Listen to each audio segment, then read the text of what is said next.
Nyebe sederi mogoni nununa ubika Bashiri titi magola wa.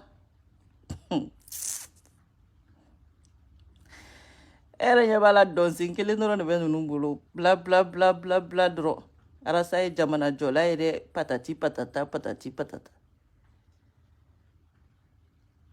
Angu madoro ne sambe kuma sederi nau. Ngambere kun sederi. Parce que an bɛɛ kɔnɔ maliko kun don an kun t'a dɔn ko fɛn wɛrɛ don mɔgɔw y'a dɔn mɔgɔ ɲɛnama bɛɛ m'i yɛrɛ ta wa bɛɛ y'i yɛrɛ ta o fɔlɔfɔlɔ politiki propagande kun tɛ politiki kun tɛ n ko réalité de kun don fɔlɔfɔlɔ maliyɛn den bɛɛ de kun wulilen don ko ka mali jɔ avec CDR de bɛɛ kun jigi kun bɛ CDR de kan arasa de kan mais an b'i cu ni mɔgɔw ya Bachir, ti mago la ça, c'est-à-dire ni ce que tu as envie de dire seulement, il faut tout quoi. Imagine bo de kula, mi mene kunin kanche shuna ne be boka fo katemeni sinfle. Sonja bulle faka ne ka papa katala. Ibo de ke. Mais kana fo kibu kuma après kibu ka intention kibu autant compte tout ka ou ka mirina nunu fon tant compte Bachir, ika kuma fo doro. Kate critique wa il est qui ka yɛrɛ bɛ n dawa k'an b'a dawa n'a ye den ye a k'i jɔ k'a bɛ manamana kan facilement u b'a bila wo la sisan tuguni mɔgɔ min bɛ bila wo la facilement tan cogo yɛrɛ la kana t'i mago la k'o bɛ se ka jamana jɔ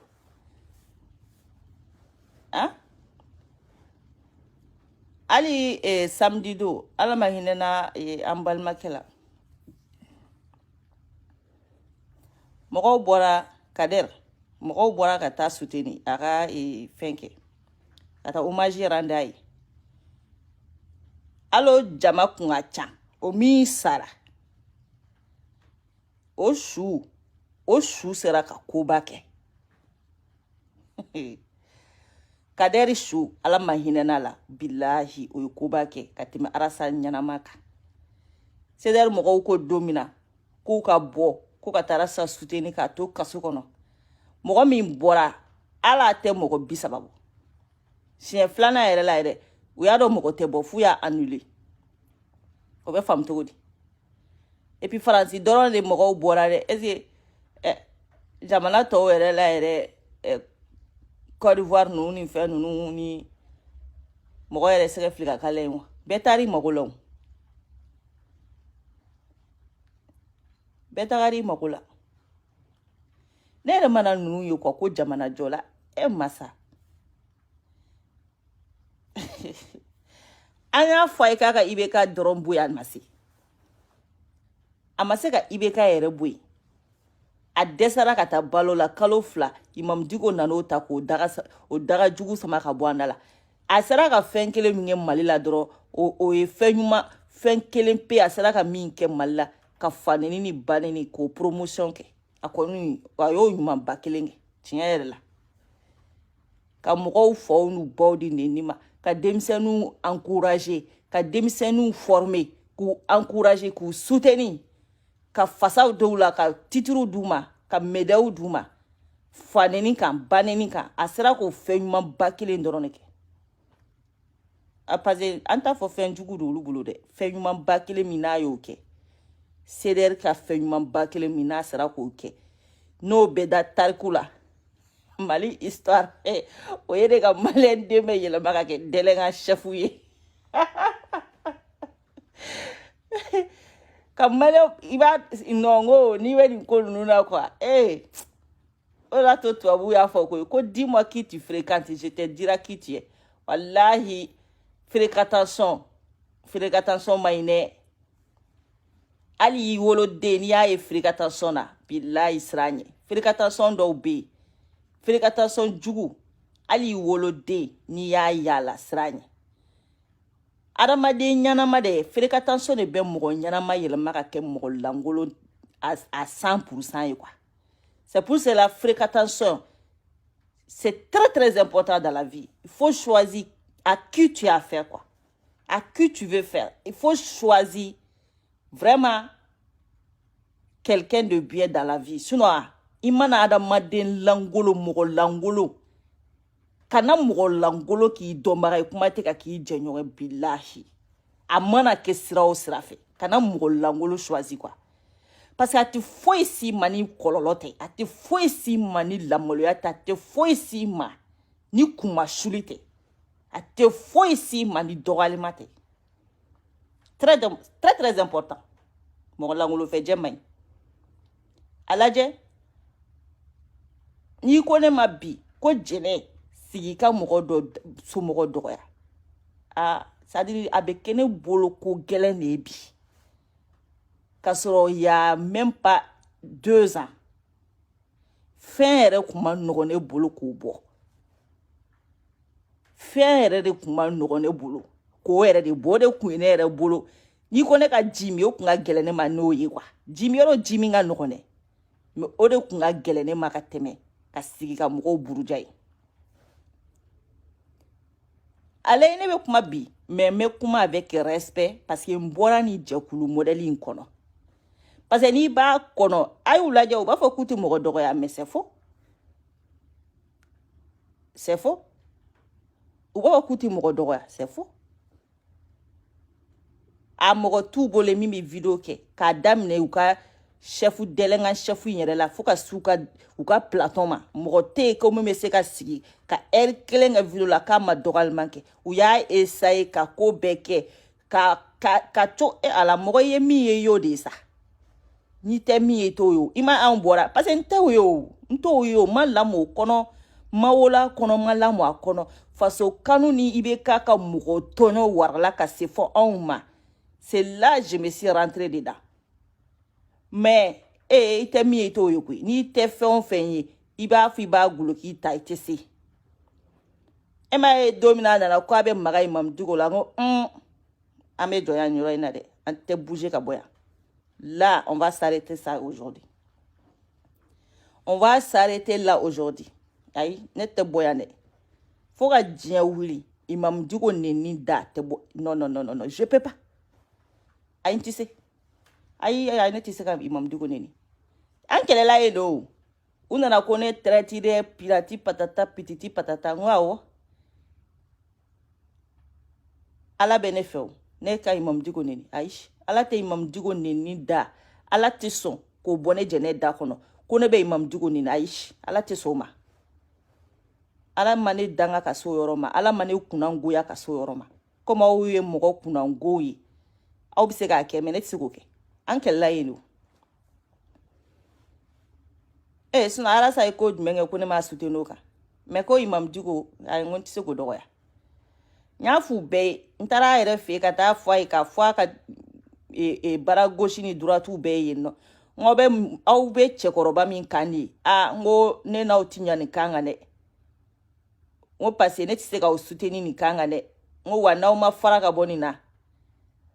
au bene jole soro nyere a message be la sisi maka kuna abise ka fo yo ne tara ma de kele ka so ne ma fie de aish ko ne traiti ne ti mo shi kele ka so ne ma fie depuis imam digo ka dossier ta ntara fu be ngo aye ni dossier mbla a wakati era do bora John ne ba fo ko imam digo ka dossier ka bla John toi tu es qui de be arasa commander sisa parce que ne ba do antena na nyalaw abna na fotu ko mo ya o janfare mo go ri tretu yire sabuso la nyenta fo ka bola ngaye ni chogoroba intui ntaw de meni ka ne wana o man intui au ben jole soro nya fu be au di enjole soro nyere umwa blabia aka na blage aya doga sai mun nafanya wi foi awe imam digo mango ya malendo nya obesia imam digo willa ka kelemke ali shini sogoma ni ibe ka bla mali kono bi ni ibe ka ke mali president ku ye ali bi ka simi boy ka ibe ka ke mali president billahi ambe wuli ka keletu wa ambe sala parce que de pala ka mugo tonyo na dala te barka duila mugo ke chike mugo tonyo ki jigi da ko do ube ko ibe ka kunto de ka ki jigi da de yin fa kunda de yin ba kunda de e fa kun e ba kun e oda ala ye mu fo do de ala ye mun fɔ barikaden ye ala k'o duwawu den ma fɛn min bɛ si la o ye tɔnɔ de ala ye min fɔ barikaden ye ko fɛn min bɛ se i la k'o ye tɔnɔ de ye n'i ko ye sadiri n'i ko k'i ye duwawu den ye i b'i mabɔ fɛn kelen mun na pour que i kana kɛ dangaden ye i kana kɛ faden sago ye ɲɛnamaya kɔnɔna la i b'i mabɔ fɛn kelen mun na o ye mɔgɔ tɔɲɔ ye maa ma ne y'i ci kɛ mɔgɔ tɔɲɔ ye ala misikara jaratini n'i m'a bila bilahi ala b'i halaki o de i bɛ ka sɔrɔ i bɛ ka i buru ta ka jɛmɛ ni bala ta nin ye fa kun da nin ye ba kun da ale y'i jigira a fa n'a ba kun dali kan k'i n'i sigi k'ale bɛ maliyɛndenw tɔɲɔ e b'anw tɔɲɔ ko tɛ b'o la bilahi ko bɛ b'o la parce que ala yɛrɛ kumakan de don jɛnatigɛ kɔnɔ kuma fɛn dɔw bɛ yen ala de y'a fɔ yɛlɛma cogo t'a la karamɔgɔ tɛ se k'a yɛlɛma soma tɛ se k'a yɛlɛma mori tɛ se k'a yɛlɛma kana da mori ma dɛ sadiri mori min tɛ bo kɛ yɔrɔ o tɛ diɲɛ kɔnɔ dɛ mori bokɛbali wele yɔrɔ mori bɛɛ bɛ bo kɛ dɛ ta bokɛbali dɔ ɲini ka na bilahi parce que n'i i tɛ bo kɛ o kɔrɔ tɛ dumuni kɛ o adamaden bɛ k'i tɛ dumuni kɛ o bɛ kɛ hali n'a kɛra san kɔnɔ siɲɛ kelen n'i ye dumuni min kɛ i bɛ t'o bo kɛ o ta mori bokɛbali ɲini ka na i k'a don kaliwa la i k'i t'i sigi mɔgɔ tɔɲɔ la ka ala bɛ barika don i la adamadenw tɔɲɔ k'i jigi da ko duwawu b'i kɔ i bɛ ka kunbɛ k'o de k'anw na kana baganw sigilen ma faransi yan ka taa kɔrɔlankolonw si anw kan ko k'anw ka papiye tigiw kɛ papiye tanw ye k'an tɔɲɔ an bɛ wuli k'o kɛlɛ kɛ e min y'i jɔ anw da la ko pigiti patata a duwawu bɛ ne kɔ ne ye duwawu den ne patati patata e duwawu den e bɛ ka mɔgɔ minnu kɛlɛ mɔgɔ minnu tɔɲɔ donc duwawu den t'olu tu la olu si ni ala man di mɔgɔ t'olu la min ni ala ka di maliyɛn miliyɔn joli e bɛ na sigi k'olu tɔɲɔ ka tila k'i jigi da ko duwawu b'e kɔ mɔgɔ si t'o miliyɔn na ko mɔgɔ min delila k'a fa n'a ba duwawu ɲini duwawu b'i kɔ o y'a bilalen ni dangaden dɔ de cɛ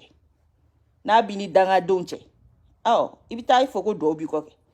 mɛ ni duwawu b'e kɔ duwawu bɛ mɔgɔ min fɛnɛ kɔ ni e y'i kɛ o kan e ma n'i kɛ o kan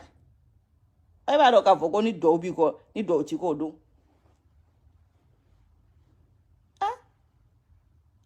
an ka asimu bɔ yen ka na ni IBK ye bilahi an b'a kɛlɛ wa an bɛ sa la parce que a ye mɔgɔw tɔɲɔ mali bɛ dingɛ min kɔnɔ bi IBK ka dingɛ tɛ yan ka taa an ka jamana bɛɛ la nɔgɔ k'a bila fu ka sigi ten tɔ sunɔgɔ la a ka so kɔnɔ denw b'an ka wariw ta ka t'u tiɲɛ fu sungurubaw la Espagne ni yɛrɛ ka yɛrɛ lagosi ye mali ma e bɛ dɛsɛ k'o kɛlɛ kɛ i jɔ an dala manipulation na alasa yɛrɛ ka galontigɛ tɛ ne tɔɔrɔ sa parce que galontigɛ ka ɲi kuma dɔw la ni mɔgɔ ye galon da i la c'est mieux même galon yɛrɛ ka ɲi kuma dɔw la mais manipulation de man ɲi a bɛ mɔgɔw manipuler de quoi ka n'aw galontigɛ dɔrɔn t'a ka vie ye quoi manipulation de yɛrɛ de bɛ ne yɛrɛ tɔɔrɔ a ka ko la quoi parce que a b'a dɔn maliyɛn caman tɛ mɔgɔ kalannen ye bon ni mɔgɔw kalannen tɛ n'i nana ni manipulation ye u t'a ɲɛɲini k'a dɔn e b'a fɔ sa e bɛ kuma dɔ fɔ ka sɔrɔ ka taa f'u ye k'a taa Google kɔnɔ mɔgɔ 100 bɛ e kɔ o ma taa école la olu bɛ taa Google kɔnɔ cogo di ka taa ɲɛfɔ an minnu taara école la an bɛ se ka don Google kɔnɔ k'a taper k'a dɔn fɛn min bɛ yen fɛn min tɛ mais mɔgɔ caman bɛ e kɔ u ma kalan e bɛ sɔrɔ ka n'i sigi n'i ka manipulation fɔ i bɛ sɔrɔ k'a fɔ n'aw ma da ne la a' taa Google kɔnɔ bon olu tun b'a dɔn u tɛ se ka taa Google kɔnɔ obligé bɛ min fɔ u bɛ daw de la sinon arasa ye mɔgɔ ɲɛnama ye ko arasa ye mali yɛrɛ ko arasa yɛrɛ delila ka mali kanu hali misikara jaratin est-ce que arasa kan ka adama sangare ka kuma yɛrɛ ko yɛrɛ bɔ a da kɔnɔ yɛrɛ kuma tɛ ko a bɛ sigi ka kuma o ma wa an ka kɛ yɛrɛ sa ko adama sangare yɛrɛ ko hali cinquantenaire ampulu ko ninnu ko yɛrɛ problème yɛrɛ ka bɔ yen sa mali dugukolo ko adama sangare ye mɔgɔ min lata lahara ni adama sangare ka su kɔntera mali kɔnɔ jigilatigɛ fantanw ka t'u ka yɔrɔw feere dubulu n'a feerela ɲina san wɛrɛ u b'a ci hali adama sangare de wulila ka taga Dakar ka ti I joye no kale tagara Asakna ko Asakna ka siège babe wa madomu atara ye ko ata plan naje o plana ka fora ko zone aéroportière bi daoro muna ko o tote Asakna tay ko toye malitay kano yoro fere an yere ka ne yere ka million sabani ko bala hein ka kila ka tanga yoro be chi mene ma kuma dossier ka hein mais ba danga mais ne be adama danga ba danga ala kana here kai et français non 3 millions et quelques c'est dans les presque 5 000 euros kato ko san ki bolono blola o ka kila ka to chi itari yere bika wa itari bi terrain soro chogodi ibi ka war soro chogodi o sababu ye joy adama sangare dumunu chira zone aéroportière dumunu chira ni ya fora nyogo ka c'est des milliards dumunu chira mo munu nga terrain boshilen flou lani quartier kelen kuturu hein anya yoro sa 3 millions et quelques adama sangare de taraka ta Asakna la faute Dakar ka nani plan ye ko anga yoro munu fle ka bi se ka di adama doma san joli san fla san saba kofe gouvernement fle ka to yoro chi ka antono million sabani ko atale fle jifeni ala antara manga war soro to godi okumo ye muko suge adama sangare ala be here ka adama sangare ali adama sangare shute da ashu billah ateda parce ay antono ay malen don tono e sigi kebe kumo ka kula me bolo ka adama sangare be femi bolo ngabe ala de bolo ni ye mogo dira ala ma tiseki mina law maw mani ala yitay bolo ma billahi ma tiseki mine adama sangare be ta terrain fere ni sayina san wera be ta titiru wera bola ko fere san wera be ta ka mogo to nyogo kunchi la tinto ni senga ya mne doro abe don tukuni kata yoro fere hein ali kaburu aya be fere ere arasa na ni si gofo adama sangare malendo c'est-à-dire mogo flare malendo tono ere adama sangare ibeka de pala e malida mali ma delika ni mogo nyogo mogo flala mogo tono na soro de pala e mali dugukolo da ni ma fla e mogo ni fun tono foka se tono dana hein zone aéroportière min tirani ni ya mogo munu nga na folo tiena ni an be fara nyogo nga beta milliard la an shitara nga yoro be soro chugumna hein gouvernement ko ni bado ka fo titiri munu bo an bulu an shima nga titiru bo ngo gouvernement de ada oma état de ada oma o an be sigilen fla an ta do era amanga terrain soro chugumna do taw jole munu ka bampeu do yere yele male kumbu taw kono hein ibita du jororo mali kono ka sefo a labana ka yele ma kono ima warbo te million tan ko fara terrain san songoka du joli kun bane no fo mogo yele male ba kono ana munu nga terrain kumbe nan kunye commencera ka ambolo no blala ko faro mogo ka ani munu yere ka terrain gwansambe nu ya kori dama doro ni ni bew na folo fara nyonga ateti jo milliard la hein John a di adama sangari John na na kapse ka firi adama sangari alo dama dorona adama sangari nyesma jinye kono hein emini jo onda la kebe kuma ni adama sangari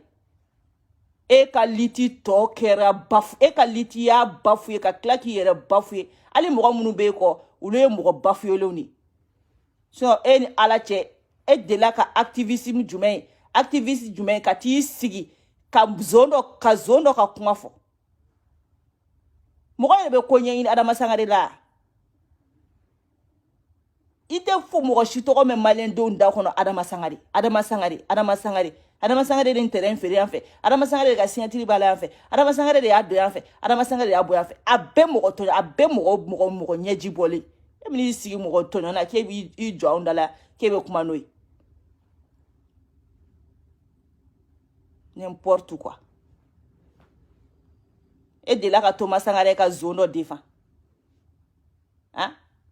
e be ti sigi ke be zone défend ko jiji ga boka fo ko Adama Sangare muke ama fenke al se ka fenike Adama Sangare ma foyi kɛ wa tɛ se ka fɛn yɛrɛ kɛ mais n'i ye cɛkisɛ den i ka kuma ka da o dɔrɔn ma dɛ o de da ka di la dɛ n'i ye cɛkisɛ den i ka kuma ka da o dɔrɔn de ma k'a ma fɛn kɛ n'a ma fɛn kɛ i tɛ taa labɔ n'i ye cɛ ye n'importe quoi dabarabaya la ten tɔ fulanda la k'an tɛnpɔnw sofe dɔrɔn a ma fɛn kɛ i tɛ taa labɔ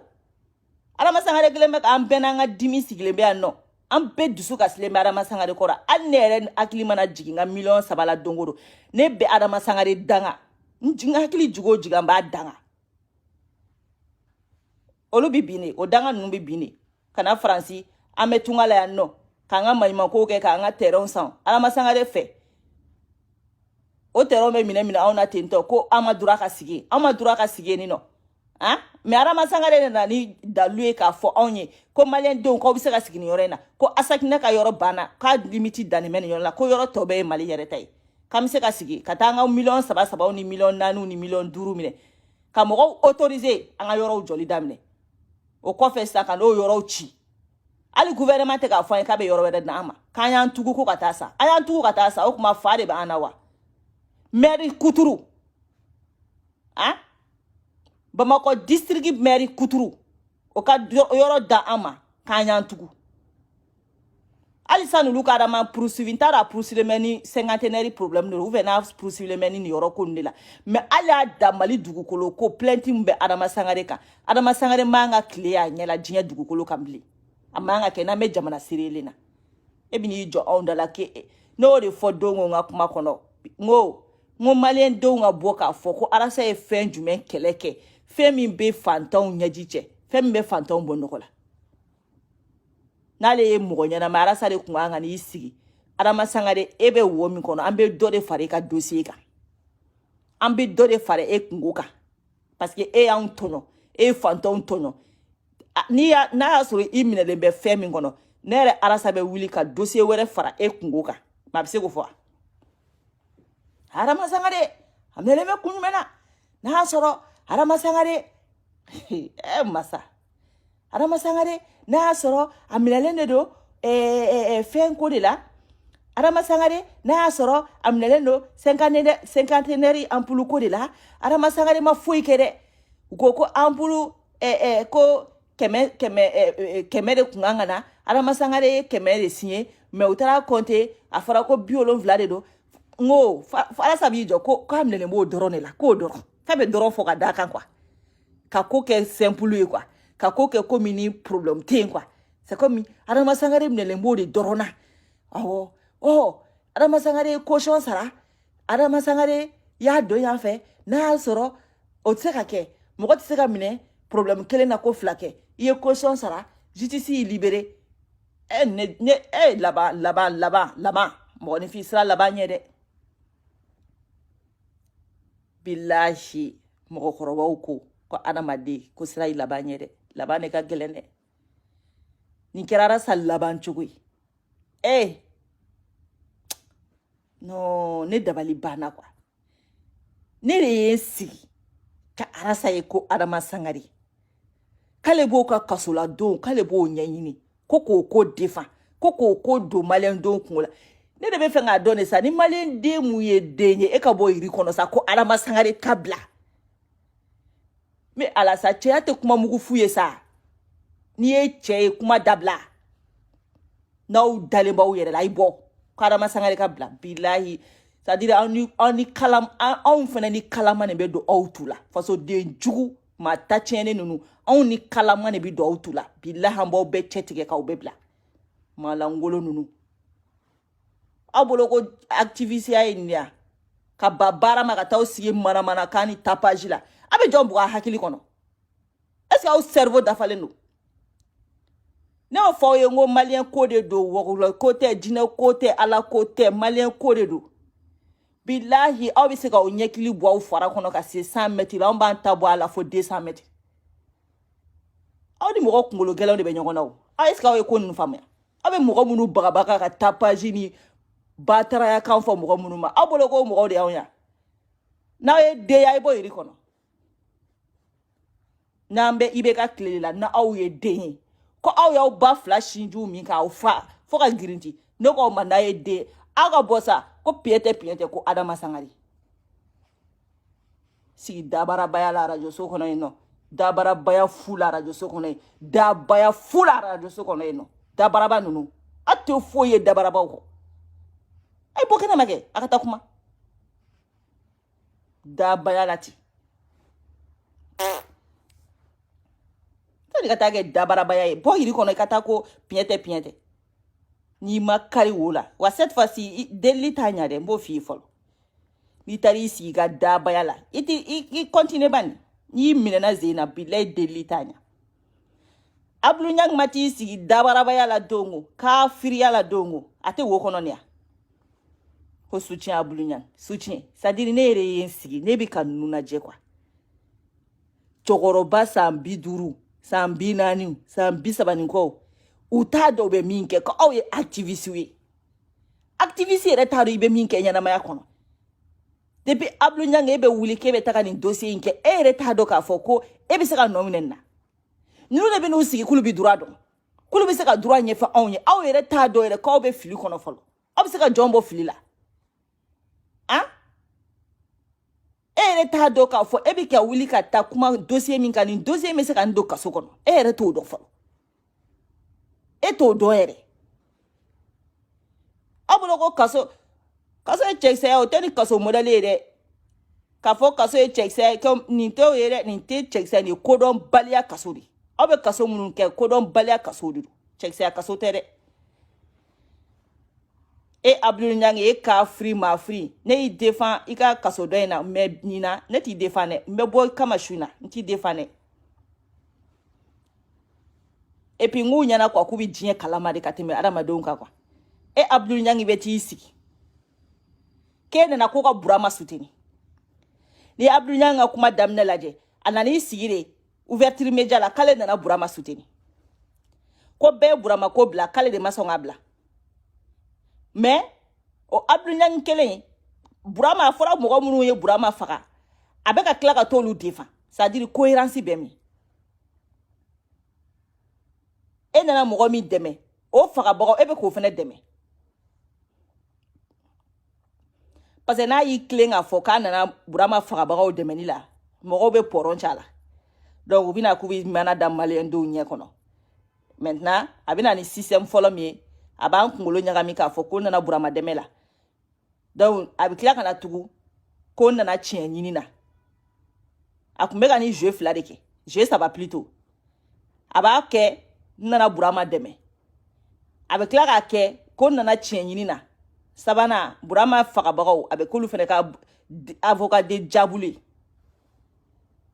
e de b'u lajɛ quoi avec vos petites têtes là toi même là Alasa yɛrɛ ta o yɛrɛ kunkolonin ka bɔ a ta da la Alasa yɛrɛ kunkolonin ka bɔ a ta da la dɔɔnin kunkolo barani b'o la dɔɔnin e kunkolo misɛnnin ala c'est-à-dire e kunkolo misɛnnin yɛrɛ o ni c'est-à-dire ne ye kunkolo yɛrɛ dayɛlɛ k'a mesurer yɛrɛ a tɛ tɛmɛ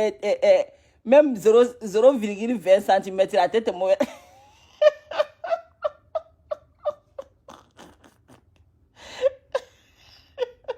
ne ko Abdou Niang e kunkolo misɛnnin e fana b'i sigi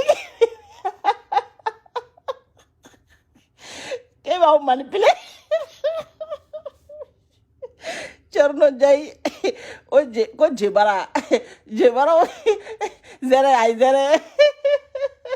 Thierno Ndiaye zɛrɛ mara zɛrɛ maraw kana k'olu b'a ɲagami k'olu b'an dribble an ka solu ta Thierno Ndiaye kunkolo bara Gatsby ka kuma ko zɛrɛ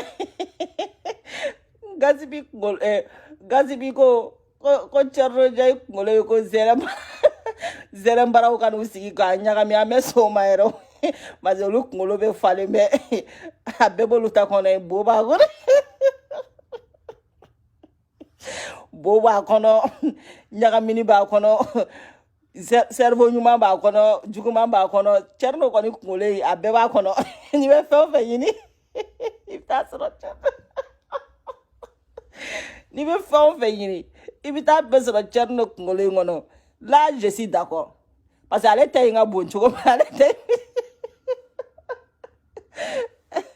Tierno Kungolo Zere. Oui, 20 sur 20. Ah, 20 sur 20. Mais Abdou Nyang. Oui.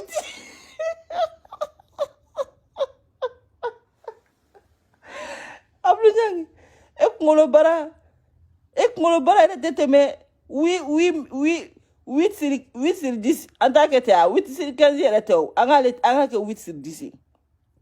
Hein? Tierno Minta 20 sur 20. 20 sur 20. Et ka Kungolo Misani. Et fana minisi. Fenya ma tete. E fana minisi ke ba dribble ngo Abdou Nyang ay kakana koy. Abana koy. Bashi bore fa. Ha? Ay ni si ke ba dribble. E Abdou Nyang. Ke fana na manipulation ngona. Ito to Kungolo baratiku bolo. Ngolo bele batiku ito to zere bara bolo. Arasa ere ta doni fere be soro kono. O ta be songa ke anga le ta ke 15 sur 20. Amera sa Kungolo ke 15 sur 20. Au moins si o fana ka bo doni ni e Abdou Nyang tay. Family sigi manipulation na. No ala. Abdou Nyang. Oh, ifla wo kono ni o. Kaije. Afa ije. Ture contesta. Ture be jiji ala te gele ama. Fo fibi ni soja kataka. Ture be jiji febe ni soja kataka sola. Ala. Wale Abdou Nyang febe ni soja kataka sola. N'importe quoi. Ouais, ngo fo va si fene. Ko mo bana fo ko ale ni jiju. Me jiju fo ya ne. Mu mene ni jiju se nyogoma. Ne be ka kuma de fe munu kera me ka kuma de ka. Mi na kuma wero fo mi yere man ke blairo. Hein? Kale be ko nyeyini. Ebe ko nyeyini. Oh, ya nye soro so. Ikuma ka ko nyeyini ya nye soro sa. Ka free. Na soro akun fora ko burama mogo mi burama faga. Ko burama nyogona fantan dendo de ya faga. E kunte kulusi ni guloki bo kan iche siro ko la yaw. Mogo be klenga faga, mogo be klenga latunu. Itini sigi mana kanu law. Demsani munun be ku be fantan do inu bi nyogon faga. Mali kle kono o mi me ka te kuseki kono. Ite deli kan isigi kibi sigo o kumala kibo kumo kom. Koma afora ko fama do e fantan do faga. Ebi ni sigi ko fama o defan ke bolu bobolo la. Otenia. Na soro Musa Jawara mi minene fleni ko fantan do de kuno. Ite la sigi ka kumo kom. Ite to ko nyayinu. Ite tiga warla chin information na. Taro nous des qualités mieux wa nous nana ngo Mali n'a pas beaucoup de chance. Wallahi ne si kamiri. Ala avec Mali toi mogo do di kama sinon Mali n'a pas beaucoup de chance. Wallahi billahi. Tellement que ne miri demisani munu wulila kubina jamana jo. O demisanu jaga olu be malhonnêtu di quoi. Malhonnêti ingrat mogo langolong. Ulu jaulu yodi. Sinon ni demsani munu fleni. Ko ulila ko fasoko. Na soro ko engara ni malhonnêtu te. Ala imado ni kunkadisa. Abdou Nyang wo, Ibuba Fane wo, Isegu Tungara wo, l'autre là, Yarasa wo, hein? Ana ouvertiri média nunu wo, hein? Na soro ko ni demsani fon ulila bi ko fasoko. Ko réellement ko de bu kuno de bu nganiala o de bu kewalela imara Mali kumbejo hein mais tellement que ala ere baneno Mali la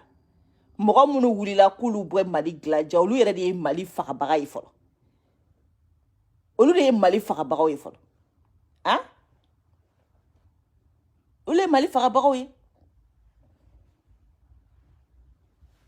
esne Abdou Nyang ebina wuli kebe kuma ni dossier ka eti miri ka fo ko Burama Touré mogo do de deno mogo do de chekuno kani sigi ko kuma fen fora Burama ko la ka chite chen ko Dramé kuma fen fo ko chite chen ko jumɛn yɛrɛ ko papa mambi k'o ye kuma fɛn fɛn fɔ k'o si tɛ tiɲɛ ɔ mɛ tiɲɛ b'ale bolo tiɲɛ b'ale bolo mɛ ale ma wuli ka taa tiɲɛ di justice la tiɲɛ b'ale bolo ale tɛ t'o di juge ma dɛ k'ale bɛn'o di ouverture média de ma n bɛna nin su in na n bɛna nin walawala quoi Abdul Nyangi ko depuis Burama sara k'ale t'a saya dɔn dɛ et puis a bɛ tila k'i sigi k'ale t'a dɔn n'a sara n'a ma sa dɛ a bɛ balo la o a bɛ balo la Abdul Nyangi a bɛ balo la a bɛ ka balo e fɛ i b'a sɔrɔ a maralen bɛ e ka siɲɔ kɔnɔ na a bɛ balo la mɔgɔninfin tunna depuis 2016 san 4 san 5 presque san 5 ɲina san 5 e ko e t'a dɔn n'o sara n'o balo la ko n'o salen ou bien n'o balolen no mais e ko dossier b'e bolo kan e enquête ko kan wa mɔgɔ tɛ diɲɛ kɔnɔ min sera ka enquête ko kan mais e sera ka fɛn bɛɛ sɔrɔ e kan ka baara daminɛ yɔrɔ fɔlɔ yɛrɛ mun na e ma se ka baara daminɛ fɔlɔ sani ka taa enquête kɛ i b'a ɲini k'a dɔn yalima a tigi bɛ balo la wa a bɛ salen no i b'a daminɛ fɔlɔ de e kan k'i ka baara yɛrɛ daminɛ yɔrɔ min na e ma taa daminɛ fɔlɔ e tiɲɛ ɲinina don sani e ka taa ko kɔnɔna ɲɛɲini e bɛ i b'a ɲɛɲini fɔlɔ de yalima Burama bɛ balo la wa a salen no wa ou bien a bɛ balo la wa e y'i ka enquête bɛɛ kɛ e y'i soto o yɔrɔ kunna mais dossier bɛ Abdul Nyangi bolo dossier min bɛ Mali dugukolo kan e sɔsɔbaga t'o la e ko ko kuma fɛn fɛn fɔra k'o si tɛ tiɲɛ o tɛ tiɲɛ mais en même temps o Abdul Nyangi kelen bɛ tila ka n'a fɔ tugun k'ale t'a dɔn ko Burama bɛ balo la ou bien n'a tɛ balo la k'ale t'o dɔn masa Malien réveillez-vous quoi a kana bɛɛ kɛ k'aw ma taa école la sa ne bɛ nin kuma in de fɔ aw ye a kana bɛɛ kɛ k'aw ma taa école la aw bɛ ko dɔn sa a ye to k'a fɔ aw yɛrɛ ma ko n bɛ ko dɔn a y'aw yɛrɛ bɔ ignorance kɔnɔ a y'a fɔ ko n bɛ ko dɔn papa mami ye mun fɔ Dramé ye mun fɔ Dramé ko Burama Touré a ye kuma dɔ de fɔ kuma in ma taa Karimu Jimi sira fɛ u y'a minɛ k'a torturer fo k'a faga Abdul Nyangi ko kuma in ne tɛ tiɲɛ a tɛ tiɲɛ dossier b'ale bolo mo dossier min b'ale bolo Burama sara wa a ma sa wa o de tɛ dossier in kɔnɔ mais dossier bɛɛ b'ale bolo dɛ min bɛ ninnu ka kuma kɛ nkalon ye ninnu ka kuma tɛ dɔwɛrɛ k'a sara e tilala k'a fɔ k'e t'a dɔn n'a sara n'a ma sa mais mun dossier b'e bolo mun de dossier b'e bolo alors e de kan k'a fɔ anw ye Burama ma sa a bɛ nin yɔrɔ in na a bɛ nin jamana in kɔnɔ a bolila ka taa yan fɛ a bɛ balola hali bi o de bɛ se ka ninnu ka kuma kɛ nkalon ye mais ni e ko e t'a dɔn n'a sara ma sa e bɛ se ka ninnu ka kuma nkalontigiya cogo di puisque ninnu de ko k'a sara mais e ko e t'a dɔn n'a sara n'a ma sa bon e tɛ fɛn min yɛrɛ dɔn e bɛ se k'o fɔ cogo di k'o ye nkalon ye pour que i ka se ka mɔgɔw ka kuma nkalontigiya fo k'a dɔn i bɛ se ka fɛn fɔ kuma min b'a jira k'a fɔ a tigi ka kuma ye nkalon ye mais e ɲininkara e ko e t'a dɔn n'a sara n'a ma sa mais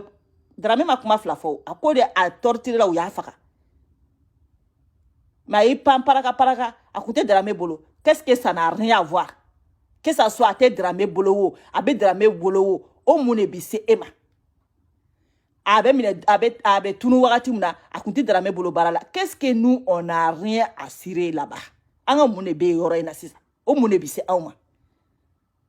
hali n'a sɔrɔ k'a tunna k'a sɔrɔ a tɛ maliyɛn yɛrɛ bilen o a ka kɛ burukinabe yɛrɛ o mun bɛ se e ma est-ce que e ɲininkara yen wa a fɔra i ye dɔrɔn de k'a fagara ayi a ma faga a bɛ nin jamana in na a ma faga a bɛ nin du in kɔnɔ a ma faga a bɛ nin tigi bolo e bɛ n'o de fɔ anw ye mais e bɛ n'i jɔ o ma dɛ Dramé ye min fɔ nkalon de don k'a fɔra ko Dramé ka na e ni Ala n'Ala kira cɛ IBK tile IBK ye layidu jumɛn fɔ maliyɛn denw ye ko IBK y'o timɛ IBK ka layidu jumɛn bɛ yen k'a y'o timɛ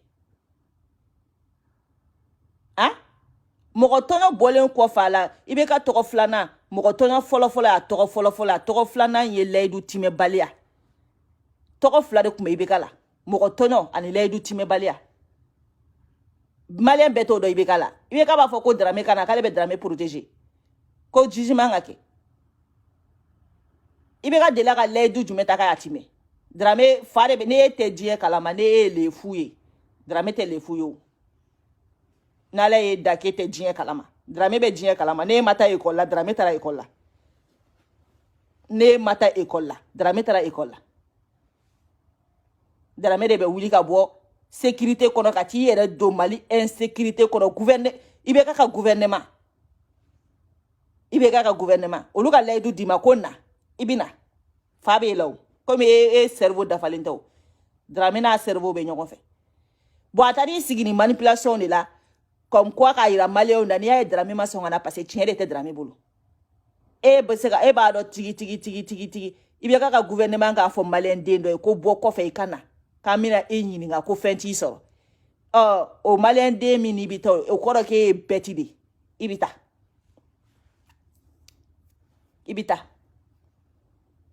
O gouvernement kele ne ma foko ka fo arasa nyana arasa kalabanchi chogore nyana kune kana ko foite ne sora ne tara kilisa ma nemne kanida tuwa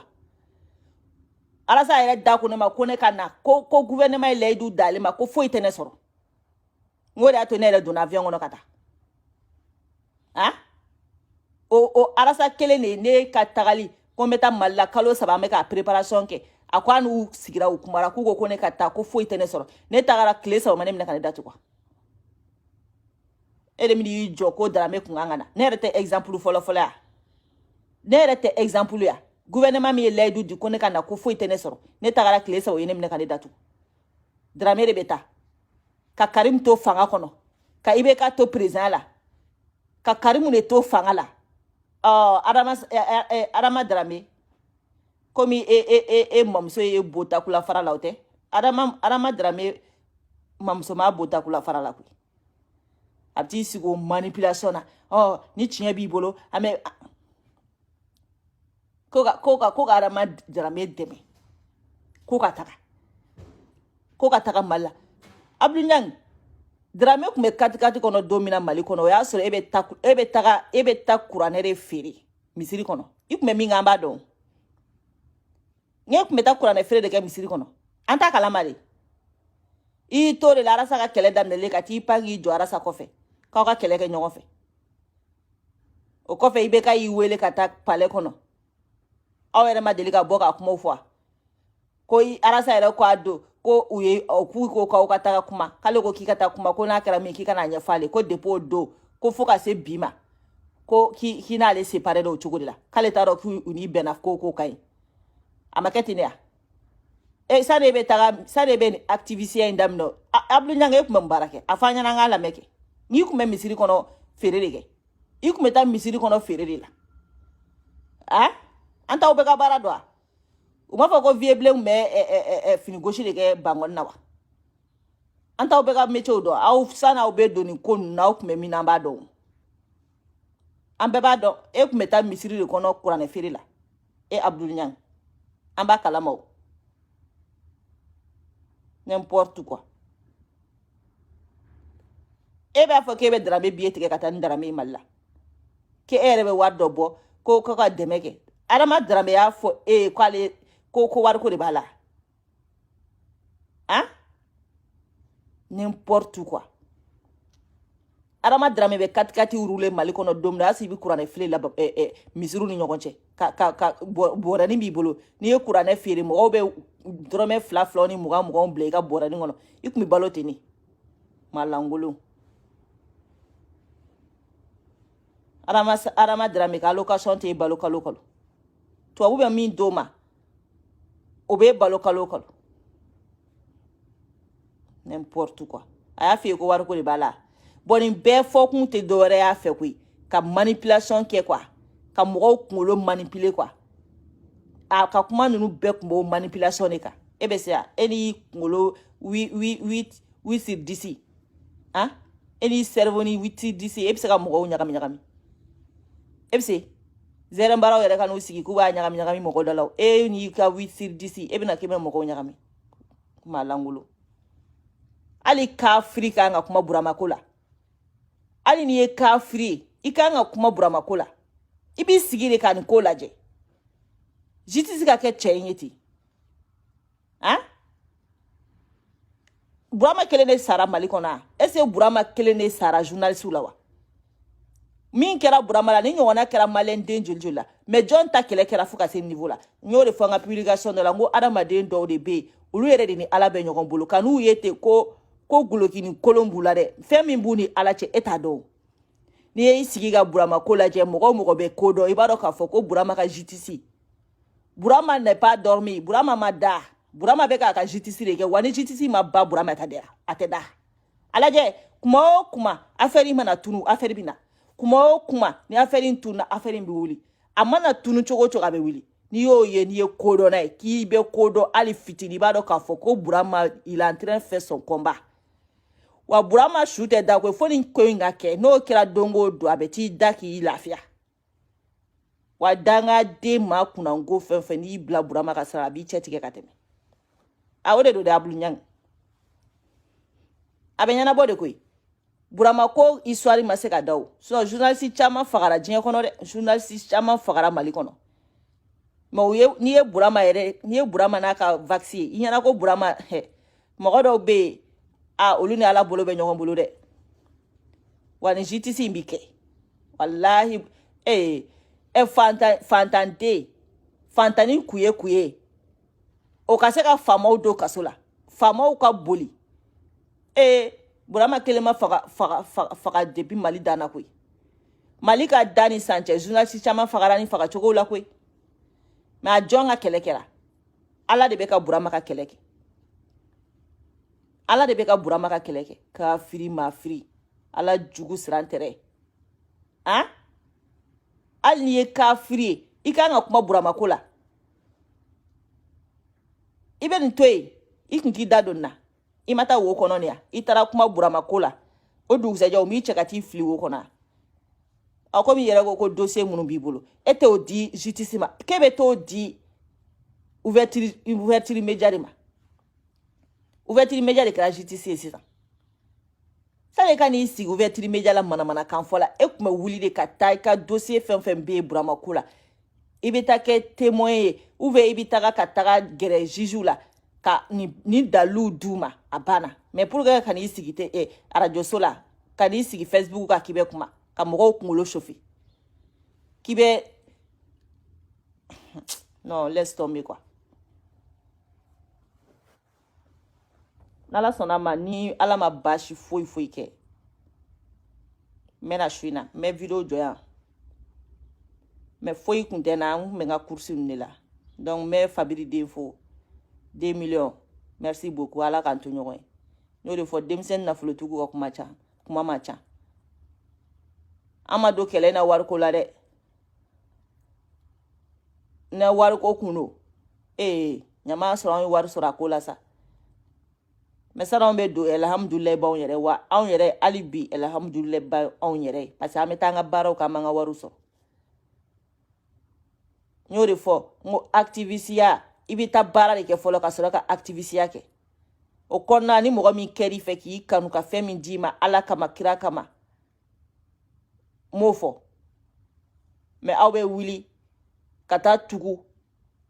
c'est-à-dire n'i ye Mali e k'u ta dɔrɔn u ta i k'u lajɛ dɔrɔn masa ne ko n ko Mali hali ni fɛn min wulila k'a bɛ ɲa Mali ma o bɛ tila ka kɛ Mali jugu ye o bɛ tila ka tiɲɛ Mali ma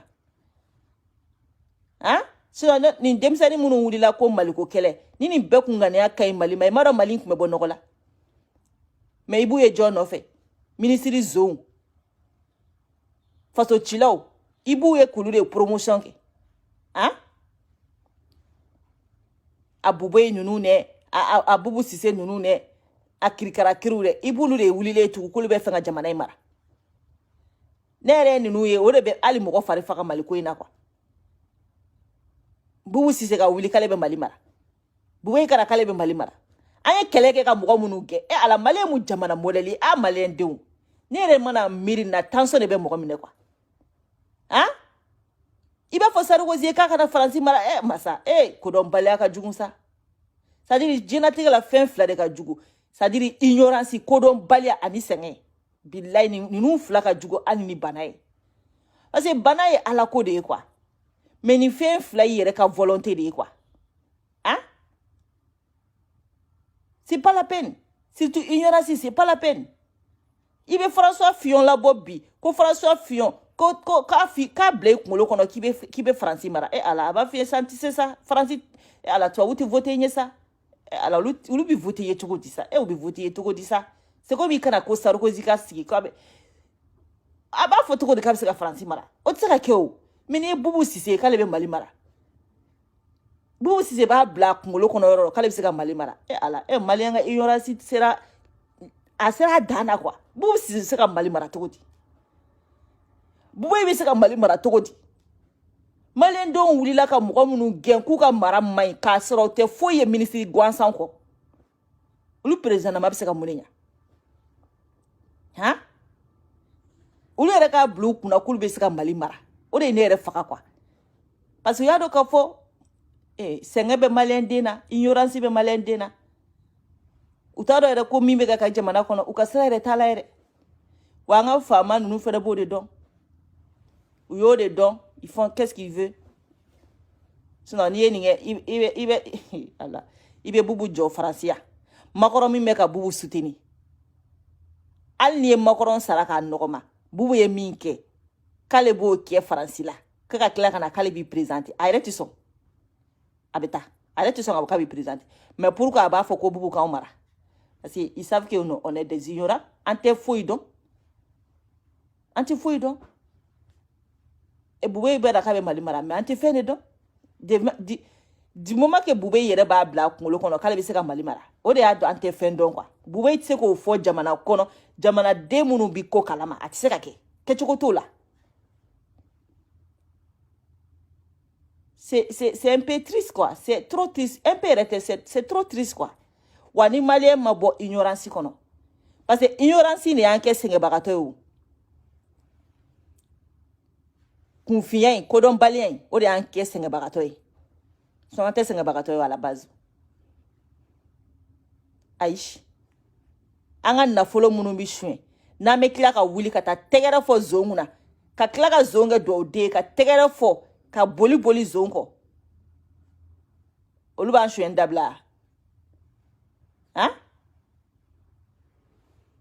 ni me saka la ka le chogodi ka ta ko bege mogo ko ni ignorance ko ni fonye ni me nyana bo chogodi ni ko mi nyana bo chogodi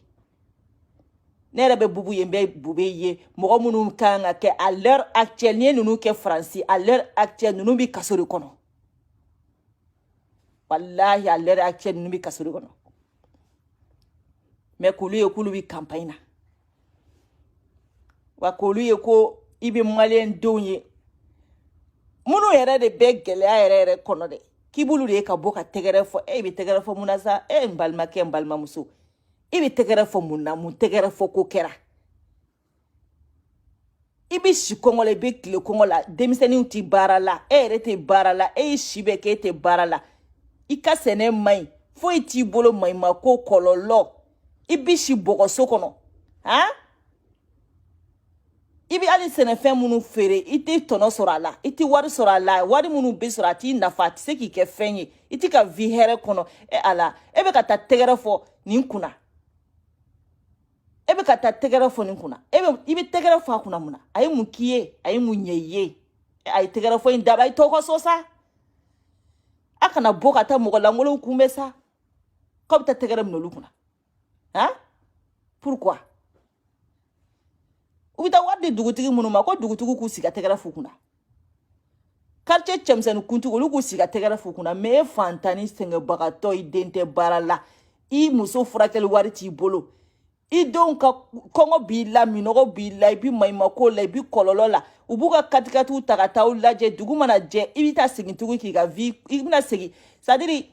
ibetu kumbe ki ga vi bla ka blonda la ka tu kumbe ni segina ka bu kumbe la ibitina ko vi kelente ka blonda la ka dona I ka sokona ka ti sigi ka maima ko la olu takara ha ala isabalisa ay tokoso ha awni ala na la kirati na ayo bangata fama kumbe na o ni mo nunu ntoe ku c'est-à-dire ka au baula ka irula ama na fanya onya nga papa ka tawfe ubi barake sa meni bube ye ko mo be to la me mo be to kumbe fanta ne te fama ne ka sala tu yedama nunu chela sa akache muso kuntigi nunu na nangara ba nunu ni cɛmisɛnnin kuntigi nangaraba ninnu ni dugutigi ninnu minnu bi taw ka wariw minɛ ka t'u kunbɛn ne ka sira t'olu fɛ parce que olu b'u k'u ka wari sɔrɔ mais ne ko e fantani de e min bɛ yen n'i se k'i muso furakɛ n'i se k'i denw furakɛ ekɔli t'i ye foyi t'i ye kɛnɛya t'i ye foyi t'i ye ne k'e ma e bɛ taa tɛgɛrɛ fɔ mun na e bɛ tɛgɛrɛ fɔ kun jumɛn na e k'i ka dalilu fɔ an ye i bɛ ka tɛgɛrɛ fɔ kun min na dalu jumɛn y'i ka kun ye ne bɛ taa tɛgɛrɛ fɔ ninnu kunna ne bɛ taa tɛgɛrɛ fɔ bubu kunna ne bɛ taa tɛgɛrɛ fɔ bube kunna e ka dalu ye mun y'i bolo han i ka dalu ye mun y'i bolo e bɛ bɔ ka taa kunbɛn k'i ka doni tu i ka bulonda la ka ɲinɛ i kungo kɔ ka t'o dɛmɛ a ta la o bɛ taa a ka tile kelenni k'aw fɛ yen ka tɛmɛ n'a sen fila ye e bɛ bɔ o meeting kɛyɔrɔ la ka tila ka n'i ka doni kelen ɲutu ka donna i ka so kɔnɔ ka t'i sigi o maɲumako kelen la wa o y'o taalen o image bi ta ka feere election na han bube bɛ taga Buguni misali la u bɛ taa bɛɛ mobiliser ka bɔ k'a kunbɛn don min na n'a nana election na k'a gagné Buguni jɔn bɛ se k'a fɔ ko nkalon don parce que a image mu yira sani election sa a bɛ fɔ ko Buguni ka bɛɛ kun b'a fɛ ko ninnu bɛɛ kɛ nin kun dɔrɔn de kama han mais a bɛ sigi a tɛ se ka foyi ɲɛ aw ye Buguni u bɛ taa Sikaso u bɛ bɛɛ mobiliser ka bɔ k'u kunbɛn election mana se sisan n'a fɔra k'u gagné Buguni Sikaso jɔn bɛ se k'a fɔ ko nkalon don a taara don min na Sikaso ka bɛɛ bɔra k'a kunbɛn a bɛ taa Kayi n'u taara Kayi u bɛ bɛɛ mobiliser mɔgɔw bi bɔ ka n'u kunbɛn n'u ko don min na election na k'u gagné Kayi jɔn bɛ se k'a fɔ ko nkalon don hali n'a sɔrɔ u ma gagné jɔn bɛ se k'a fɔ ko nkalon don c'est des images après qui va travailler image minnu u bɛ tila ka baara de kɛ kɔfɛ hali n'u ma gagné u b'a fɔ k'u gagné mais e fantanw ne ma faamaw fɔ sa u yɛrɛ dama n'u ka bɔ mun don ni ɲɔgɔn cɛ ne ka papa ka to la mais ne que e fanta c'est comme ne jɛnɛ ne bɛ Mali kɔnɔ mais nka na sugujɔla tɔrɔkɔ la hali minnu mina salen ni fɛnw mina aw fɛ u b'aw dɔgɔya u b'aw buruja sugu kɔnɔ yen nɔ sugu kɔnɔna bɛɛ tiɲɛnen don ni san nana aw bɛ feere kɛ bɔgɔ doroko la aw bɛ ta ka pɛrɛn n'aw ka gɔyɔ binna o tɛ se ka utiliser bilen aw ka tomati mana fɛn mana bi o bɔgɔ doroko la o tɛ se ka utiliser bilen aw bɛ taa sigi o bɔgɔ doroko cɛla k'aw ka feerew kɛ kare kɔnɔ sugu la k'aw ka feerew kɛ suguba nɔgɔlenw kɔnɔ yen salentigiw bɛna wari minnu minɛ aw fɛ u b'o bɛɛ fara ɲɔgɔn kan ka to de kɛ ka mobiliw ni fɛnw san ka tila ka t'u mugu bɔ aw la tuguni ka t'u nɛrɛ bɔ aw la han e sigilen b'i k'o bɔgɔ doroko cɛlaw e b'o tile kelenni bila ka t'o faama kelen kunbɛn mɔgɔ min bɛ k'i ka salen minɛ ka tila k'i to maɲumako kɔnɔ han o nafɛn feerela ni mi taga den ka kayi tɛ se ka san den ka kalan tɛ se ka sara examen bɛ se olu denw de bɛ gɛn ka bɔ kilasi kɔnɔ e delila ka Bubu ye den gɛnɛ ka bɔ kilasi kɔnɔ Bubu Sise den bɛ gɛn ka bɔ kilasi kɔnɔ e min den bɛ gɛn ka bɔ kilasi kɔnɔ ko a ma ekɔli wari sara han e min bɛ yen ne den tɛ se ka examen kɛ ka sɔrɔ ka d'a kan k'a fɔ ko e ma se k'a ka kalo sara sɔrɔ ka d'a ma u ye Mali ekɔli ko bɛɛ tiɲɛ bɛɛ talen n'i den don privé la gouvernement ekɔli bɛɛ tiɲɛna bɛɛ talen n'i den don jagoya privé la hali nakɔ sɛnɛna kelen bɛ ka t'i den don fɛn na privé la bi a sachant que u b'a dɔn a sara t'u ye mais u kelen bɛ ka taa kɛ parce que se t'u ye mɔgɔ minnu y'aw privé ka se nin niveau la ka faso nafolo bɛɛ dun ka se nin niveau la c'est-à-dire k'aw ka ɲɛnamaya bila ngalama la Musa tile ekɔli tun bɛ gratuit wa ekɔli ɲɛnama Modibo tile ekɔli tun bɛ gratuit wa ekɔli ɲɛnama depuis Alifa nana u nana ni ekɔli privé ka privé kɛ parce que u bɛ wari min don ekɔli publique la u y'o bɛɛ dun anw ka ekɔli wagati hali gardien tun b'anw ka ekɔliso la an bɛ nakɔninw sɛnɛ tout est propre kuru kɔnɔna bɛ fura diɲɛ don o don han o ma anw ka ekɔli wagati samiya tun tɛ kɛ yan ne ye n ka ekɔli kɛ 15 ans mugu fo k'an bɔ yen nɔ ne ma deli k'a ye fɔlɔ ko san y'anw bali ka don ka kalan kɛ ne ma deli k'a ye anw ka wagati ekɔliso pɔnsɔnw bɛɛ gerennen don ji tɛ taa ekɔliso bɛɛ nɔgɔlen don ji tɛ taa anw ka wagati anw bɛ nakɔ sɛnɛ ekɔliso kɔnɔ wa premier deuxième fo ka se les 10 premiers ma ni i y'o sɔrɔ u bɛ cadeau d'i ma gouvernement bɛ cadeau d'i ma ali sini ni wari nunu bɛ di Mali ma ali sini ni wari nunu bɛ di Mali ma faamaw y'a bɛɛ dun gardien ka wari bɛ di Mali ma a b'a dun école entretien bɛ bɔ jamana wɛrɛw kɔnɔ ka di Mali ma a bɛɛ dun ali denmisɛnni Mali la wallahi denmisɛnninw ka wari allocation bɛ di Mali ma ko k'a di Mali école denw ma a bɛɛ bɛ dun denmisɛnni fitinin nunu ka wari a bɛɛ bɛ dun kantini wari bɛ di Mali ma a bɛɛ bɛ dun an bɛ nin bɛɛ kalama e nɔgɔ feerelani e tomati feerelani e de b'i ka nin bɛɛ bila k'i ka doni jigin ka bɔ i kunna ka t'o bila ka sɔrɔ ka taa bube i ka doni ta k'o da i kunna digiba o mɔgɔw ɲalen o denw mɔgɔw ɲalen olu mɔgɔw ɲana olu bɛ ko wɛrɛ de kɔ sisan n'i ye ninnu kɔngɔ i bɛ taa miliyari de sɔrɔ poche kɔnɔ o bɛɛ n'a to bɛ ko wɛrɛ nɔfɛ e fantan i den tɛ école la i den gɛnnen bɛ ka bɔ école la k'e ma se k'a ka kalo sara sara e ma se k'a to Mali gouvernement école la parce que gouvernement y'o bafoué k'o bila maître ti sara foyi tɛ kɛ bɛɛ y'i den sama ka bɔ yen ka taa bila école privée la o se t'i ye mais e bɛ taa tɛgɛrɛ fɔ faamaw kunna mun na e bɛ taa tɛgɛrɛ fɔ o kunna mun na e bɛ taa tɛgɛrɛ fɔ o kunna mun na ne bɛ n yɛrɛ ɲininka o ne bɛ taa tɛgɛrɛ fɔ i kunna mun na mais moi je peux pas aller e ni bɛɛ ko n tɛ taa kɛ a tɛ dabila ni dugutigi y'a ka balan tamani gosi aw da la a ye bɔ a ka fɔ dugutigi ye k'an tɛ taa an bɛ taa mun na an bɛ sɛngɛla san 100 an bɛ taa mun na n'a y'a sɔrɔ o dugutigi min ye faama min ka nafolo minɛ k'i bɛ jama labɔ n'i ma jama sɔrɔ i bɛ taa ka nafolo segin a ma n'o kɛra u tɛ t'u sigi u yɔrɔ la ka taa baara kɛ u tɛ t'u sigi ka baara kɛ mais aw bɛ bɔ ka taa tɛgɛrɛ kulonkɛ k'olu da la ka sɔrɔ ka na aw jɔ mɔgɔw da la ko sɛgɛn b'aw la pour que ala banɛmɛ ka Mali dɛmɛ foyi tɛ o maliyɛn ka comportement de ye ala dimi Mali kɔrɔ quoi bilayi maliyɛn ka comportement de ye ala ba Mali ye quoi sinon Mali ɲɔgɔnna dugu barikama tɛ diɲɛ kɔnɔ hali maliyɛn den min ma taa école la bilayi ala ye dɔnniya d'a ma a bɛ se ka ko dilan n'i ka minɛn tiɲɛna Faransi yan u b'a f'i ye k'a bila ka taa Mali la i bɛ taga n'a ye Mali la wala u b'a dilan k'a sɔrɔ ala tigi dɔw ma deli ka don école kɔnɔ u bɛ apprentissage kɛ dans la rue seulement mais u bɛ se ka ko bɛɛ kɛ tellement que ala ye maliyɛn den cerveau dilan ka ɲa quoi mais maliyɛn yɛrɛ nana ba yɛrɛ ka kɛ sugu wɛrɛ ye quoi c'est pour ça ala yɛrɛ banana quoi ala bɛ se ka hali Mali sauver mɔgɔ min bɛ k'e den to ɲani kɔnɔ k'e muso to ɲani kɔnɔ k'e yɛrɛ to kamanagan kɔnɔ e bɛ tila ka wuli ka taa tɛgɛrɛ fɔ o kunna e bɛ fɛ ala ka t'e bolo minɛ ko kana taa tɛgɛrɛ fɔ ou bien e bɛ fɛ ala k'e cerveau dayɛlɛ de k'a fɔ karisa kana taa nin kɛ n'ala ye sira min kan a b'i dɛmɛ o de kan c'est pas la peine ça ne ye n sigi ka nin week-end lajɛ quoi ne ko me laisse tomber quoi ne yɛrɛ t'a dɔn Mali bɛ bɔ nɔgɔ la san min na quoi quand je vois que Bube bɛ n'i jɔ k'ale bɛ Mali mara ko Bubu b'a fɔ k'ale bɛ Mali mara mais ninnu ye fɛnw yɛrɛ de ye quoi ne bolo nin ye kabako de ye quoi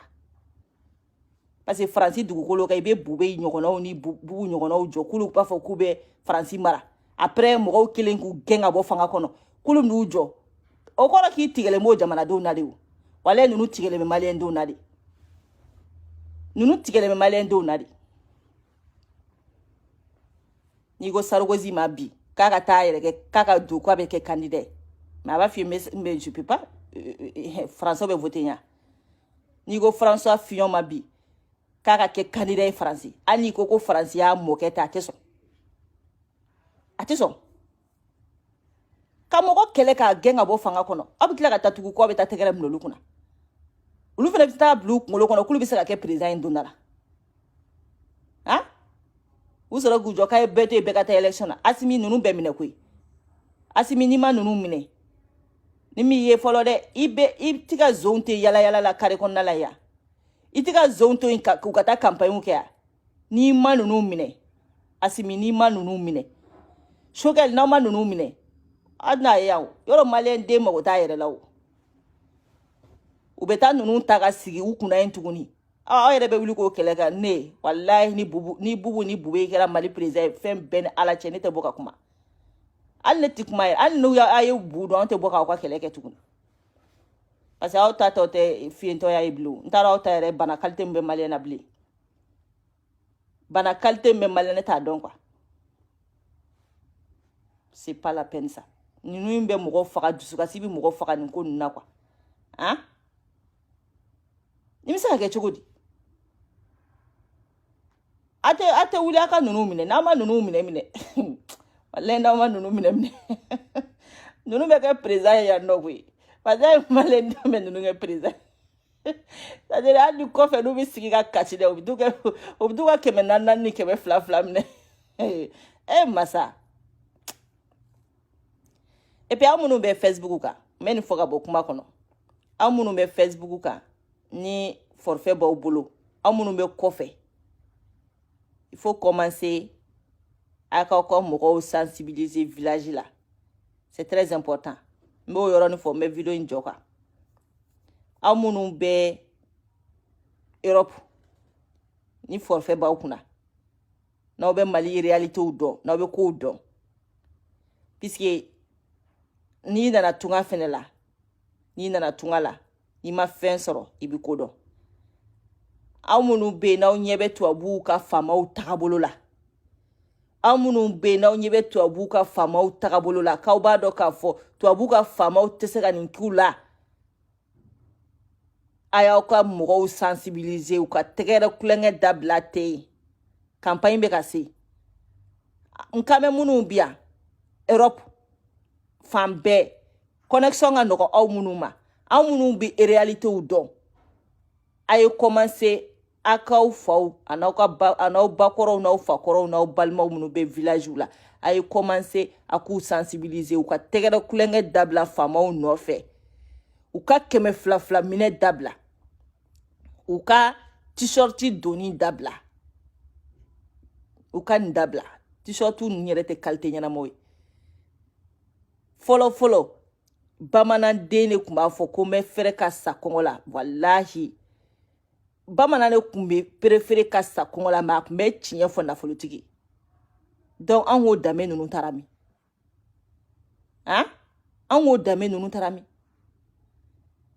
a ye tɛgɛrɛ kulonkɛ dabila sa a y'a ka mɔgɔw sensibiliser u ka tɛgɛrɛ kulonkɛ dabila ni dugutigi min taara wari minɛ ni quartier kuntigi kamalen kuntigi min taara wari minɛ ni quartier muso kuntigi min taara wari minɛ faama min na ka taa ni t-shirt ye ko a ye bɔ ka taa t-shirt nata kama 200 de t-shirt ninnu ye koyi n'aw tilala ka taa aw ka safinɛ sɛgɛ ka taa ni da kan k'a goro dongo 1 dongo 2 bɛɛ ɲɛ bɛ jɛ fo k'a tigilamɔgɔ kunkolo fo a tigi kunkolo bɛ pɛrɛn-pɛrɛn a t-shirt ninnu bɛ ten n'u y'u ko dɔrɔn i bɛ sina ka taa ye ten i bɛ fissure y'a tigi yɛrɛ ɲɛda kan a bɛɛ bɛ pɛrɛn-pɛrɛn a ɲɛda kan yen nɔ donc a ye nin ko ninnu dabila a y'aw ka mɔgɔw sensibiliser an minnu bɛ anw ka video lajɛ n'aw bɛ réalitéw dɔn a y'a fɔ aw ka mɔgɔw ye ni dugutigi min nana a y'a fɔ o ye an tɛ faama kunbɛla ye bilen anw valeur ka bɔ faama kunbɛ ma faamaw ka nafa t'anw kan anw n'an ka sɛgɛn de bɛ ɲɔgɔn na san kalo 12 tan tɛ anw bolo k'an ka sɛnɛ dabila tan tɛ anw bolo k'an ka sugulataga dabila tan tɛ anw bolo k'an ka denbaya kɔlɔsili dabila k'an bɛ taa an jɔ ko faama kunbɛ tile kɔrɔ o tan tɛ anw bolo tuguni a y'aw ka mɔgɔw sensibiliser n'o tɛ a ye taa faama kunbɛ la u b'o photow ta élection kuma ka t'u jɔ k'u gagner aw ka dugu kɔnɔ k'a sɔrɔ hali aw ma taa vote ye image minnu don u b'a bɛɛ garder élection mana se u bɛ sɔrɔ ka na dɛ kasa gagner nin dugu in na dɛ a gagner nin dugu in na dɛ parce que aw bɔra ka taa kunbɛ de n'aw ma taa kunbɛ a tɛ fɔ k'a gagner o ni nin tɛ taa tiɲɛ yɛrɛ e ni ala cɛ i bɛ bubu ye k'o donna IRD kɔnɔ ka tila tuguni k'a ye ko IRD k'o mɔgɔw tiɲɛ ne b'aw bila parce que dusukasi bɛ mɔgɔ faga ni Mali ko in na quoi ne yɛrɛ mana miiri ko bubu donna IRD kɔnɔ o tɛ kojugu yɛrɛ koyi ko IRD b'a ɲini ko bubu ye Mali mara Sumayila ka IRD Sumayila Sise ala ma hinɛ n'a la o ka IRD Sumayila Sise ka IRD masa sabali de kaɲi wari maɲi ne wari maɲi ne wari de bɛ mɔgɔ danbe bɔ i la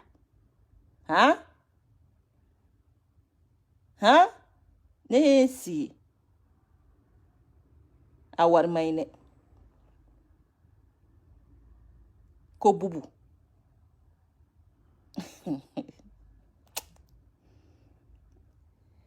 ko bubu de bɛna kɛ ko IRD ka candidat élection na vraiment nafolo maɲi IRD mɔgɔ min minnu ko k'u ye faso jɔla ye minnu kan ka wuli ka dossier kɛ ka bubu poursuivi mais ne ko Mali ne ko ko opposant ye mun de ye o kuma opposant in kɔrɔ ye dɔrɔn ka fanga de ɲini a opposant mais du moment que parti politique du moment qu'il t'y fanga la tɛ automatiquement c'est à toi de choisir ni opposant ni tɛ opposant mais a bɛ dépend depuis kɛwale ye mun ye an tɛ IRD dɔ wɛrɛ ye opposant de an tɛ IRD dɔ ni foyi ye ni opposant ya tɛ parce que n'olu ti fanga kunna olu ye opposant de o parti bɛ yen nɔ n'u ti fanga kunna dɔrɔn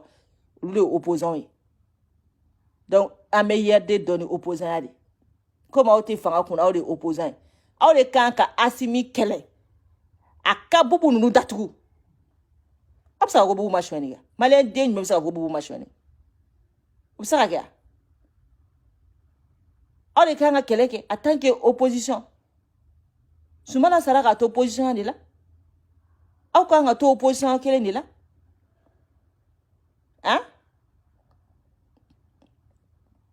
an n'aw kɛra majorité kɛ ani ye majorité aw de kan ka kɛlɛ kɛ en tant que majorité ala ka kɛ Asimi ka côté la parce que n'i tɛ majorité ye opposant de an ka kɛ aw ka kɛ majorité yɛrɛ kɛ aw de kan ka kɛlɛ kɛ k'a fɔ ko non an se ka zone to ka yala faso wari suyɛna an se k'u to ka yala faso cibaga an se k'u to ka yala a y'aw to kɛlɛ kɛ a IRD aw to kɛlɛ kɛ maliyɛn den bɛɛ kelen don ka a confirmer ko mɔgɔ min ye suyɛni kɛ mɔgɔ min ye faso suyɛn mɔgɔ minnu y'u sigi faso ka halakiw sigilen ɲɛna hali ma taa ko b'aw mara a bɛ se ka kɛ parce que mɔgɔ tɛ se ka kuma Mali ko in na tuguni parce que Mali vie ye wariko de i se ka kuma parce que ne bɛ se k'a fɔ ni ne de don ko maliyɛn den bɛɛ ye ne jɛnɛ togoya ye ne b'a dɔn a tɛ se ka kɛ ne yɛrɛ b'o dɔn parce que anw ka dignité ka bɔ an bolo ni nafolo ye anw ka dignité ka bɔ an bolo ni nafolo ye ni ne de don ko maliyɛn den bɛɛ bɛ ne jɛnɛ togoya la ne b'a dɔn k'a fɔ k'a tɛ se ka kɛ ni maliyɛn den bɛɛ bɛ ne cogoya la ne b'a dɔn bubu tɛ se k'a bila kunkolo kɔnɔ k'ale bɛ se ka na k'a bɛ ne mara ne b'a dɔn o tɛ se ka kɛ kɛcogo t'o la mais ni bɛɛ t'i cogoya ye i tɛ se ka kuma mɔgɔw place la surtout ni majorité t'i cogoya ye i tɛ se ka kuma mɔgɔw place la sinon k'a fɔ ko ne jɛnɛ bɛ caractère min bɛ ne la kɛcogo min bɛ ne la ko maliyɛn den bɛɛ caractère ye ne jɛnɛ togoya ye ko maliyɛn den bɛɛ b'a yɛrɛ kalama komi ne cogoya ne t'a ye k'a fɔ ko hali bubu bɛ sɔn k'a sigi ka miiri kuma tɛ k'a fɔ ko n b'a kɛ ka miiri yɛrɛ k'a fɔ n b'a kɛ a tɛ se ka miiri a la yɛrɛ kuma tɛ k'a b'a fɔ a b'a kɛ o tɛ se ka kɛ kɛcogo yɛrɛ t'o la quoi ayi kɛcogo t'o la ayi a kɔni min ta a bɛ se ka t'i débrouiller n'o ni métier wɛrɛ ye a bɛ se ka taa commerce kɛ ou a bɛ se ka taa entreprise dɔ dayɛlɛ ou a bɛ se ka taa hali usine jɔ ka mɔgɔw ta baara la ka kɛ waritigi ye mais ne marali a tɛ se k'o bila a kunna a tɛ se ka ne marali bila a kunna mais ni jamana ye miliyɔn joli miliyɔn 20 miliyɔn 19 tɛ kɛcogo ye yɔrɔ kɔni n'i ko i bɛ kuma o la i bɛ kuma fu de fɔ c'est là le vrai problème